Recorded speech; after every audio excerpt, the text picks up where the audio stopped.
Vamos a dar más tarde, Mario. Adelante. Muy bien, gracias a Ginebra y vamos con nuestra primera entrevista. Está con nosotros el ex procurador anticorrupción Cristian Salas. ¿Cómo está, señor Salas? Buenas noches, gracias por acompañarnos. Queremos conversar con usted acerca de varios temas que tienen que ver fundamentalmente con el Ministerio Público, pero estamos seguros que usted nos puede ayudar. Primero, usted conoce el proceso disciplinario que se les ha abierto a los fiscales Domingo Pérez y Rafael Vela por declaraciones que tenían que ver con el caso Keiko Fujimori, pero que estaban referidas sobre todo al señor Sardón, que en ese momento era miembro del Tribunal Constitucional. ¿Qué impresión tiene usted de por lo menos esta investigación? Todavía no es una sanción. Efectivamente, lo que se les imputa es algo muy grave, como, digamos, reza el texto del anuncio de la investigación. Sí, bueno, buenas noches, muchas gracias por la cordial invitación. Creo que es importante siempre partir para entender la opinión que uno plantea e informar que quien habla, por si acaso, es abogado del partido político Fuerza Popular, que tenemos pues procesos de investigación y procesos ya judicializados en el despacho del doctor José Domingo Pérez. Así que es importante siempre hacer esa precisión para entender la opinión, ¿no? Tratando de ser lo más objetivo posible en relación a ese caso que es ajeno, digamos, a nuestros procesos. Creo que es importante entender que cualquier funcionario público, sobre todo los fiscales, tienen que guardar cierto nivel de imparcialidad en cuanto a sus acciones y sobre todo a sus opiniones frente a los medios de comunicación. En este caso, el Ministerio Público en su ley orgánica establece obligaciones para los fiscales. Una de ellas es no inmiscuirse en asuntos de índole político y siempre guardar la imagen y respeto de la institucionalidad. En el caso del doctor Domingo Pérez, lo que se cuestiona es la posición, los argumentos, las expresiones que él habría tenido en relación a un exmiembro del Tribunal Constitucional, y eso va a ser materia de una indagación disciplinaria. Claro, parte de las expresiones fueron sospechosos, graves conflictos de interés. Esos son, parecen, los giros que más han llamado la atención, y tenían que ver con la circunstancia de que él estuviese en el comité directivo de la ONG Reflexión Democrática, que financió a determinados candidatos al Congreso en el 2011. Entonces, me imagino que la idea es que pertenecer a ese comité directivo y haber votado en el tribunal por la liberación de la señora Fujimori en un momento que no siguiera con la prisión preventiva, ese era el asunto, fue entendido o presentado por ellos como un grave conflicto de interés. Sí, sería, bueno, es desde mi punto de vista una apreciación bastante ligera. El doctor Sardón nunca fue sancionado por ningún tipo de medida, ninguna incompatibilidad, y finalmente no fue él el único que votó a favor de anular esa prisión preventiva. Esto fue una votación colegiada que terminó en determinar que no era correcto una prisión en ese contexto. ¿Y qué tipo de sanciones pueden esperar a los fiscales? Bueno, son diversas medidas de acuerdo a la gravedad del hecho que se les imputa. Puede ser desde una simple amonestación, es decir, una llamada de atención, puede ser incluso alguna multa, suspensión o hasta la destitución, si es que estamos ya ante una queja ante la Junta Nacional de Justicia. Bien, a propósito de la defensa que ejerce usted, como ha mencionado por delante de Fuerza Popular, estos mismos fiscales, Domingo Pérez en realidad, ha pedido ampliar la investigación por lavado de activos a la campaña del 2021 y en particular a lo que surgió tras el alegato de que había existido un fraude electoral, y la premisa con la que ha solicitado esta ampliación de investigación que comprende a la señora Fujimori, a Miki Torres, a Luis Galarreta, entre otros dirigentes de ese partido, es que habrían captado fondos ilegales y que en consecuencia habría existido ahí también lavado de activos. Efectivamente. Es importante precisar que esta investigación, que es el caso 43, esta investigación es ajena, independiente al llamado caso Cócteles, que ya pasó a juicio oral, ya pasó el control de acusación, ya pasó al juicio oral, y donde se investigan las campañas 2011 y 2016. Ese es un caso aparte a este. Este caso empieza en julio-agosto del 2021, o sea, hace 2 años empieza este caso. Sí. Entonces, ¿empieza en base a qué?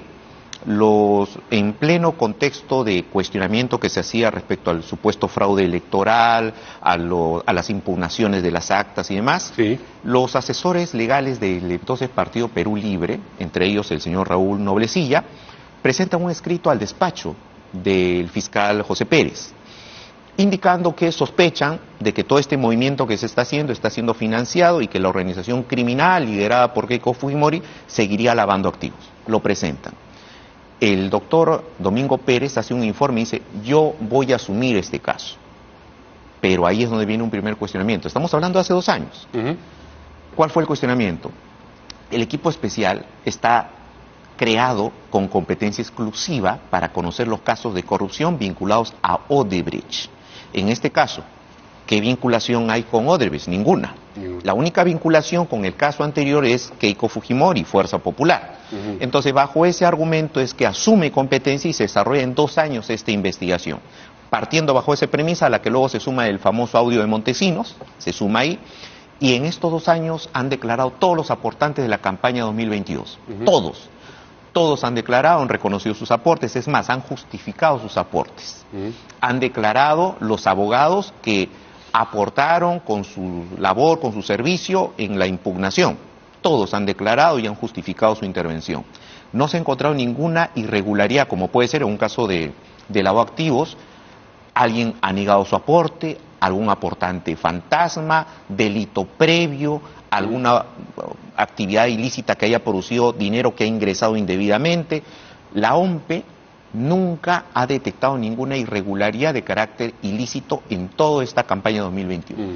Y como no se ha encontrado nada en estos 2 años, ahora la Fiscalía está ampliando y está incluyendo a aquellos que no están para nada vinculados en el otro caso Cócteles, que son la señora Liliana Takabeyama, representante legal del partido, el señor Miki Torres, el señor Lucho Galarreta. Los está incluyendo acá, supuestamente porque forman parte de una organización criminal que busca captar el poder y por eso crearon una especie de pánico social diciendo que el comunismo iba a llegar al poder y para eso iban a captar fondos. Esa es la tesis de la Fiscalía, eso es lo que se está investigando actualmente. Pero la circunstancia de que se haya abocado a esa investigación el fiscal José Domingo Pérez, que según lo que usted escribía hace un momento, no podría hacerlo porque no tiene que ver con Odebrecht, esto no vicia la investigación. Sin duda que sí, pero eso no es un cuestionamiento que ahora lo estemos haciendo desde la defensa. Esto se hizo desde que se conoció, hace 2 años. ¿Cuál ha sido la respuesta? Esto fue elevado al fiscal superior coordinador Rafael Vela y él ratificó, dijo no, él es el competente. ¿Por qué? ¿Cuál es el argumento? Como él ya conoce el caso de la supuesta organización criminal liderada por Keiko Fujimori, él tiene competencia, rompiendo todo el esquema de creación normativa de esa fiscalía. Es decir, esto va a continuar. Que podría generar hasta una nulidad, pero bueno, eso ya lo veremos más adelante. Esa nulidad podría, digamos, solicitarse y materializarse cuando ya se llegue a juicio. No necesariamente, no. Esto se puede resolver aquí. Es más, nosotros, después de haber cuestionado esa competencia, hemos presentado una acción de amparo que está por resolverse en el Poder Judicial. Sobre esa misma materia, con ese mismo argumento. Efectivamente. Si se resuelve el amparo a favor de lo que ustedes solicitan... No se mata la investigación. La investigación simplemente es derivada a un fiscal competente. Se remueve, digamos, de la investigación. Lo que pasa es que acá Fuerza Popular no tiene por qué temer en relación al fondo. Todas las cuentas, los aportes, los gastos, todo ha sido no solo informado en la Fiscalía, sino que está informado en tiempo real durante la campaña a OMPE. O sea, todo está transparentado y todo encaja. Por eso es que aquí nadie habla de desbalance patrimonial ni inconsistencias patrimoniales. Fuerza Popular no teme a ser investigado por un presunto lavado activo, pero tiene que ser un fiscal, una fiscalía, primero, competente, una fiscalía de lavado, y segundo, un fiscal que no evidencie la inadversión y las irregularidades que se han denunciado en relación al señor Pérez. ¿Usted participa de quienes opinan que hay una ojeriza particular ahí de parte de ese fiscal? Yo no lo llamaría ojeriza tal cual. Lo que yo llamaría, lo que así lo hemos denominado inscritos en las investigaciones, son inconductas funcionales del fiscal José Domingo Pérez, que no es lo que yo digo, sino que está plasmado en nuestros escritos que hemos planteado. Y esas inconductas han sido materia de pedidos de exclusión, por ejemplo, que es lo que legalmente corresponde. Más allá de salir en prensa y golpear al fiscal, mediáticamente lo que corresponde es accionar legalmente y es lo que hemos hecho. Y eso pues se ha planteado. Bien, algunos asuntos que ya no tienen que ver con la defensa que usted ejerce. La Fiscalía ha pedido ampliar por 8 meses más la investigación por el golpe de Estado de Pedro Castillo. Parece que ha habido 19 personas que todavía no han declarado o que no han asistido a declarar y que en efecto necesitan más tiempo, porque entiendo que el tiempo concedido originalmente vence en unos días. La ley, el Código Procesal Penal en este caso, sí, permite a la Fiscalía en fase preliminar contar con un plazo. Felizmente ahora nuestra norma tiene plazos, es muy importante. Si es un caso común son 120 días, 4 meses de investigación y tras ello la Fiscalía puede ampliar 60 días más, 2 meses más. Tras ello tiene que resolver, formaliza o archiva. Cuando son casos complejos, como es el caso seguido contra el presidente de la República y otros, sí, estamos ante casos complejos. La ley le permite al fiscal tener hasta 8 meses de investigación y, si considera que es necesario, ampliar esta investigación. ¿Por cuánto Entonces, tiempo? hasta por 8 meses más. O sea, ya tiene un máximo de 16 meses. Es posible hacerlo. Sí. Y, digamos, en realidad es previsible que eso ocurra así, es Sí. poco tiempo, porque si no, ¿por qué no se concede el tiempo de antemano si se sabe que la investigación puede tomar todo ese tiempo, sino que se va, digamos, considerando si se concede ampliaciones o no? Claro, lo que pasa es que cuando un fiscal fija un plazo, considera el tiempo en que van a demorar en la realidad sus actos de investigación. Cuando estamos ante declaraciones es bastante difícil hacer un cálculo exacto. ¿Por qué?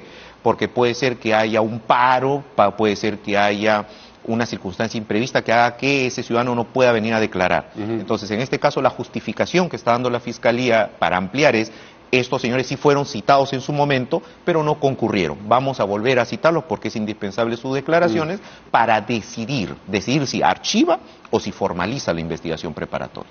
Y si la formalizase dentro de los 8 meses que le pudieran conceder, la formaliza con lo que tiene en ese momento. Ya no puede incorporar nuevos elementos a partir de... Eso es importante, Ajá. porque las diligencias preliminares son una fase prejudicial, antes de que se judicialice. Cuando el fiscal formaliza la investigación, prosigue investigando. Tiene 8 meses más, caso complejo.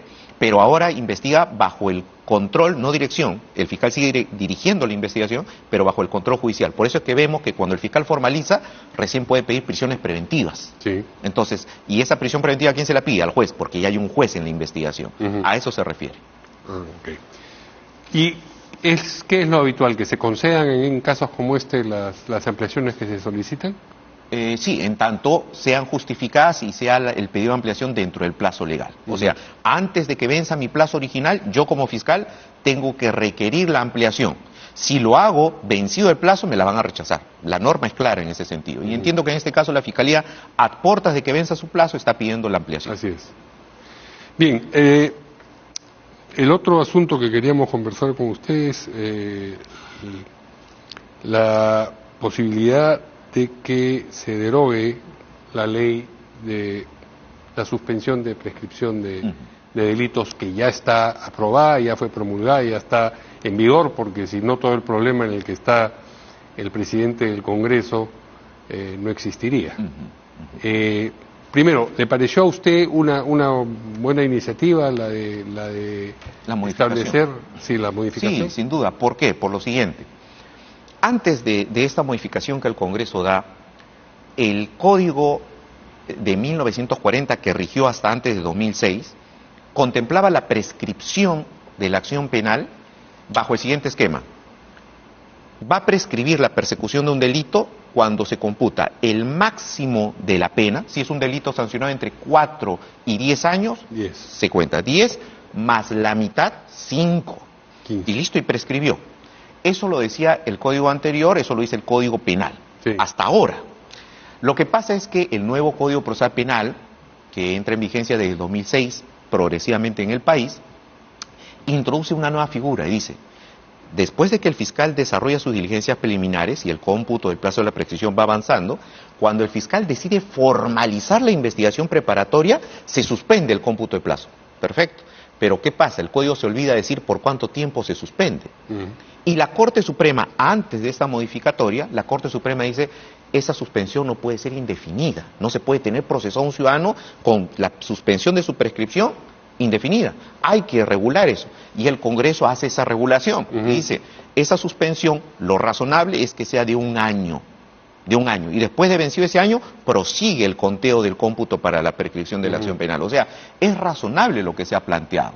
Lo que pasa y lo que llama la atención y lo que ha generado una crítica, en cierto modo, razonable, pero desde un punto de vista ético, es que este congresista, sabiendo que tiene un proceso en el que puede aplicarse esta prescripción, en lugar de abstenerse de votar, vota a favor. No, y además no lo anunció antes de votar, y cuando se le ha preguntado al respecto dijo que el caso había sido archivado y resultó que no coincidió con lo que los documentos decían. Entonces, yo lo veo más eso como un tema de ética, no como un tema grave que determine que se retroceda en esto, porque es importante regular esa suspensión. ¿Y esa regulación, tal como se ha hecho, tal como está establecida ahora, le parece a usted la adecuada? Sí, es correcto, porque antes de esta modificación no había plazo para eso. Entiendo la idea que le parece a usted ideal que exista un plazo. Le pregunto si este plazo que se ha establecido ahora le parece el adecuado. Sí, porque el año es el promedio en que demora una investigación en casos comunes. Es lo lógico. Sin embargo, es posible que sea derogada la ley. Eso está en manos del Congreso, claro, sin duda. A mi punto de vista no sería lo correcto. O sea, esta norma da cierta seguridad jurídica y hace respetar el plazo razonable, que es un derecho que todo ciudadano procesado tiene. Pero si se derogase, aquellos casos que han prescrito o cuya suspensión ha prescrito, no serviría de nada para retrotraer y que el señor siga procesando. ¿Por qué, en cambio, sí es retroactiva una ley que se aplica o que se aprueba cuando ya el caso está en marcha? En los casos penales eso es importante esa pregunta también. La retroactividad benigna opera en derecho sustantivo, no en derecho adjetivo procesal. ¿Qué significa eso? Sí, por favor. El derecho sustantivo hablamos en relación a lo que el Código Penal regula, delitos. Ejemplo, lo condenan a Juan Pérez, lo condenan a 10 años por el delito A. Estaba regulado así, sancionado así, hace 5 años. Resulta que hoy sale una modificación y dice, ese delito A ya no va a estar sancionado con 10 años, sino con 3 años. ¿Qué pasa ahí? Se retrotrae la aplicación y entonces este señor va a solicitar su libertad porque el delito ahora ya no está sancionado con 10 años, sino con 3. Retroactividad benigna. Lo que pasa con el otro tipo de leyes, como es esta, que son ya de procedimentales, son de aplicación inmediata. Entonces, se modifica la ley, se aplica inmediatamente al caso del ejemplo del congresista y queda. Posteriormente sale una ley más drástica, más dura, que establece más requisitos, eso ya no retrotrae porque no es benigna y no aplica para casos procesales. Ajá, muy bien, entendemos. Muchas gracias. Muchas gracias. Ex-procurador Cristian Salas por acompañarnos y aclararnos todas estas materias. Con gusto. Muy bien. Antes de ir a la pausa tenemos una información que compartir con ustedes.